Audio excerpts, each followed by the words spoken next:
जास्त मोबाईल वापरल्यामुळे मेंदूवर काही नकारात्मक परिणाम होऊ शकतात. 5 महत्त्वाचे दुष्परिणाम. पहिला दुष्परिणाम, एकाग्रता कमी होणे.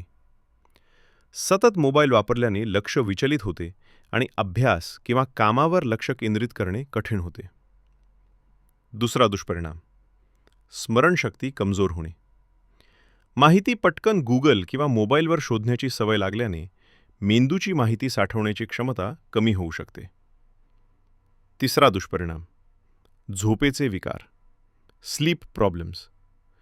रात्री मोबाईल वापरल्याने मेंदू सतर्क राहतो, ज्यामुळे झोप येण्यास उशीर होतो आणि झोपेची गुणवत्ता कमी होते.